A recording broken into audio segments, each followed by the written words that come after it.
dia, boa tarde, boa noite, dependendo aí da hora que você nos ouça. Estamos de volta aqui com mais um episódio da série de Ouvicasts, o Ouvidor Pergunta, o Especialista Responde, tratando sobre LGPD, a Lei Geral de Proteção de Dados, e a nossa convidada sempre especial aqui, doutora Rose Cirilo. Doutora Rose, faça aqui a minha saudação inicial, você, tudo bem? Tudo bem, muito bom estar com você aqui, doutor Xavier, e com todos os nossos ouvintes. Obrigado, Rose. Rose, a gente terminou o episódio passado falando um pouco sobre governança, né? A gente falando de LGPD, e governança é uma atuação muito positiva, né? Principalmente nós aqui que trabalhamos com o poder público, você que foi servidor em vários órgãos, em várias entidades do serviço público de uma maneira geral, e vamos tentar encaixar aí a governança dentro das instituições públicas. Como é que a gente pode falar de governança, sendo nós aqui, eu, no caso, falando pelo Tribunal do Trabalho, você por tantas instituições que já atuou, a governança e a LGPD, como é que elas dão as mãos? Então, doutor Xavier, a governança é um eixo muito importante da LGPD, né? No artigo 50, inclusive, o legislador chama atenção para a necessidade de estabelecer, né, boas práticas de governança que estabeleçam as condições da organização, da empresa, né, o regime de funcionamento, os procedimentos para você receber reclamação, petição de titulares, as normas de segurança, os padrões técnicos que são implementados na empresa para proteger os dados, né, as obrigações dos envolvidos, né, do controlador, do operador, e também envolve os mecanismos internos, até de mitigação de riscos. Então, a LGPD ela traz bastante, ela detalha bastante quais seriam essas linhas, né, essas formas de tratar o dado, os escopos, e isso é importante para que a gente tenha clareza para definir objetivos, planos de ações, tanto dos tribunais, ministérios públicos, ou qualquer órgão, público ou privado, porque isso envolve responsabilidade e busca de um resultado que é a proteção de dados e a privacidade. Então, o controlador ele tem esse desafio, essa tarefa de implementar esse programa de governança, né, que, no mínimo,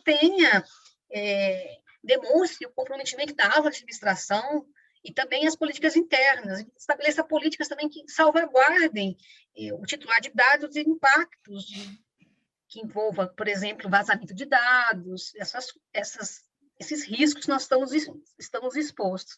E tenha planos de respostas rápidos para quando esses incidentes acontecerem. Então, aqui é importante que a gente tenha, dentro das nossas organizações, das empresas, lideranças que estejam comprometidas com essa governança ética e eficiente dos dados pessoais dos titulares. E principalmente da questão das boas práticas, né? Que o próprio artigo 50 ele estabelece, né, essa condição tanto para o controlador quanto para o operador, né? Estabelecer esses critérios de boas práticas, porque, na verdade, é a transparência, né? Como a gente já falou aqui várias vezes, né? De como a empresa lida com essa situação e, principalmente, a credibilidade da marca, né? Ou da instituição. Né? Sim, e a empresa tem esse dever de fazer sempre, né, doutor Xavier, esse mapeamento de dados, saber em que momento eu trato dados, qual o setor que esses dados entram, qual que é o ciclo de vida, quais os riscos que existem, quem são as pessoas que têm que fazer esse monitoramento, esse controle. Então, é importante que a gente tenha políticas de segurança de privacidade dentro desse programa, né? E eu digo sempre, a ouvidoria é um eixo, né? É um mecanismo importante dentro desse plano de governança de dados.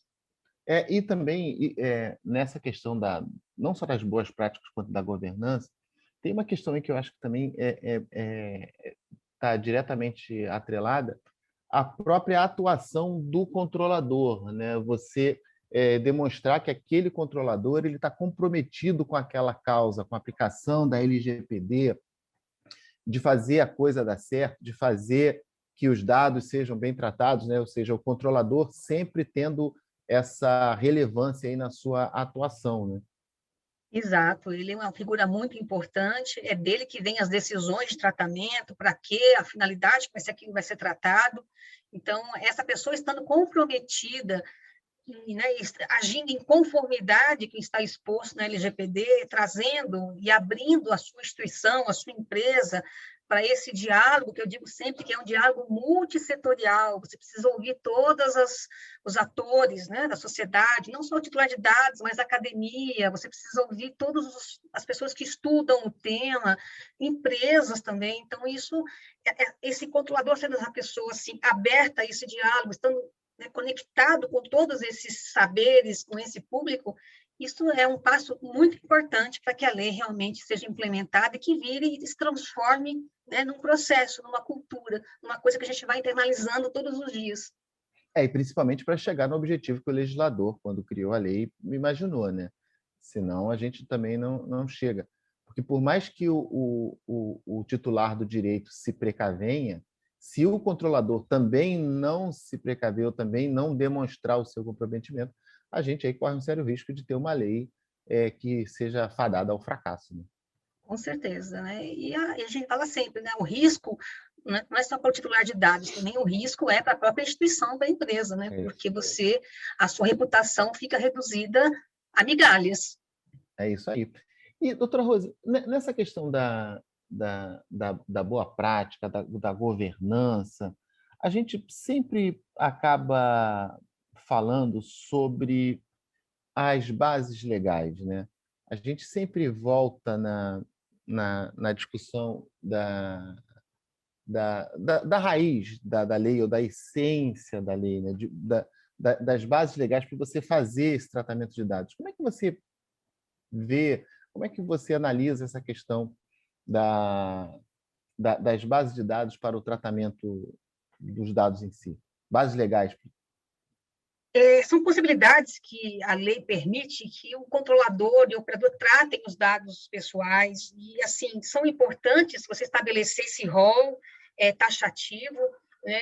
Os dados pessoais estão no artigo 7º, e nos dados pessoais sensíveis, que são bases mais restritivas, estão no artigo 11º, né? Então, é importante, quando a gente for trabalhar na nossa empresa, no nosso órgão, poder encaixar aquela atividade que nós fazemos com o tratamento de dados do usuário, do nosso cliente, dentro dentro dessas bases, desses frameworks, né? Então, nós temos, no artigo 7, nós temos 10 deles, né, que nós, em um outro episódio, nós até comentamos que o primeiro é o fornecimento, né, o consentimento do titular, né? A gente tem que ter muito cuidado, que esse consentimento, a gente já disse isso aqui, ele tem que ser sempre escrito, ele tem que ser feito de forma, um consentimento informado, transparente, eu tenho que colocar isso de uma forma que o titular de dados consiga compreender o que está escrito ali, o que ele está consentindo. Então, o que a gente diz sempre, tem que ser de forma livre e informada que a gente busca esse consentimento. Para que eu vou usar esse dado? Essa é uma base importante, mas ela não pode ser usada para tudo o que a gente imagina que pode, não é uma panaceia para todos os males, né?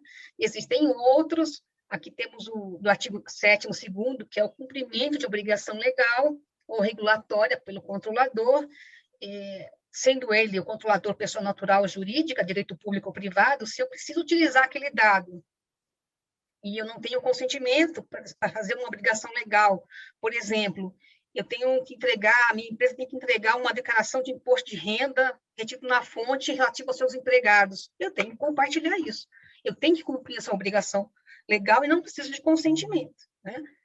Por exemplo, no inciso 3º, que fala a administração pública também pode utilizar os dados sem necessidade de consentimento para, né, para execução de políticas públicas previstas em lei, convênios ou contratos, também essa é uma outra forma que a gente tem, né, que a LGPD permite, sem o consentimento do titular, com a finalidade expressa de que é para executar aquela política pública.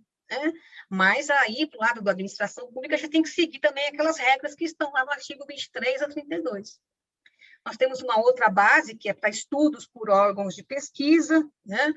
E é interessante que a gente coloque aqui, né, que isso é sem fins lucrativos, que ela está legalmente constituída, né, esse órgão de pesquisa, e destacar também que tem que anonimizar os dados. Você pode utilizar, mas você tem que anonimizar esses dados. Uma outra base muito comum e muito usada também, doutor Xavier, é execução de contratos. Né? A gente precisa, às vezes, para executar um contrato, ou um procedimento preliminar de um contrato, utilizar o dado, né, do titular. Então, se assemelha, é uma base que se assemelha do consentimento, né?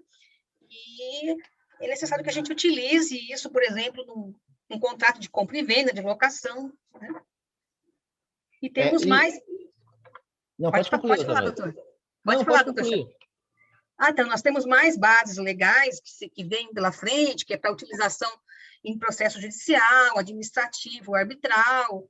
Aí você vai, né, o exercício regular de direito, você utiliza esses dados também, sem, né, para se defender, às vezes, num processo, e não precisa, né, de ter aí consentimento. Posso dar um exemplo, por exemplo, né, o controlador, que ele tem que reter os dados de um ex-funcionário para observar, né, os princípios, por exemplo, de pagar, de recolher algum imposto, de fazer um pagamento de FGTS. Nós podemos utilizar também uma outra base, a proteção da vida. Você utiliza os dados sem consentimento do titular para proteger a vida dele ou de terceiro, né? Por exemplo, quando você precisa para saber você utiliza a geolocalização do celular de uma pessoa que foi sequestrada. Uhum. Então, você não precisa ir do consentimento dele para poder fazer isso. Você estava procurando, você quer salvar aquela pessoa. Também, nessa mesma linha da proteção da vida, também tem a tutela da saúde, que é uma outra base legal, que está no artigo 7º, inciso 8º, né? Mas exclusivamente em procedimentos feitos por profissionais de saúde, serviços de saúde e autoridade sanitária, né? Não é qualquer um que você quer cuidar da saúde que você pode usar os dados sem consentimento. Usar os dados. E ainda vai mais à frente. Temos o legítimo interesse do controlador, tem para a proteção de crédito. Enfim, na verdade, a lei ela é multifacetada, ela se aplica em todos os passos da nossa vida civil, e como você bem ressaltou, o direito à vida, o direito à saúde, como bens maiores da Constituição, eles acabam se sobrepondo sobre outros direitos, mas sempre lembrando que o tratamento de dados ele também é um direito hoje assegurado por lei, e o titular ele tem todo o direito de saber o que ele vai fornecer de dados para quem e como é que esses dados vão ser tratados, usados e até mesmo descartados ao final, né, Rose?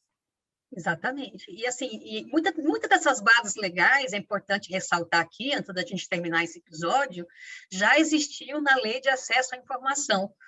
Quando nós dissemos no artigo 31 que dados pessoais tinham acesso restrito pelo período de 100 anos, né, a lei já trazia isso, ela excetuava esse acesso restrito em casos específicos, e muitos deles combinam com essas bases legais aqui do artigo 7º, doutor Xavier. Da LGPD, é fato. Bom, aí, Rose, aí o problema é o seguinte, aí você falou e está terminando o episódio, aí, pum, está terminando mesmo o episódio. Você lembrou do fato, eu nem queria, mas já que pena. Rose, mais uma vez, assim, sem palavras para agradecer aqui essa colaboração que você faz conosco aqui. Você que é uma servidora pública exemplar, atuou em vários órgãos, várias entidades, foi ouvidora, entende bem como é que é esse espírito público, né, que a gente tem, sempre tem, né, do nosso serviço público, e muito colaborativa com nós aqui, conosco da escola, conosco da ouvidoria. Mas, infelizmente, esse episódio termina por aqui. Vou deixar o convite registrado aqui para você voltar e continuar falando conosco sobre LGPD. Tá? Em breve a gente vai trazer aqui de novo essa discussão importantíssima. Agradeço mais uma vez aí a sua participação aqui, Rose. É um prazer estar com o senhor, com todos os ouvintes, e contem comigo sempre que precisar. Gratidão. Bom, terminamos aqui então esse episódio de Ouvecast, Ouvidor Pergunta, especialista responde, doutora Rose Cirilo, mais uma vez a nossa convidada, falando sobre LGPD. E você gostou? Vai lá no nosso YouTube, lá, dá lá um likezinho, marca lá, se inscreve no canal, fica acompanhando os nossos episódios. Primeira temporada, segunda temporada já estão todas disponíveis, essa terceira aqui está em andamento. O seu aplicativo preferido de podcasts, nos ouça lá também. ficamos por aqui. Até uma próxima oportunidade, gente. Muito obrigado. Fiquem todos com saúde.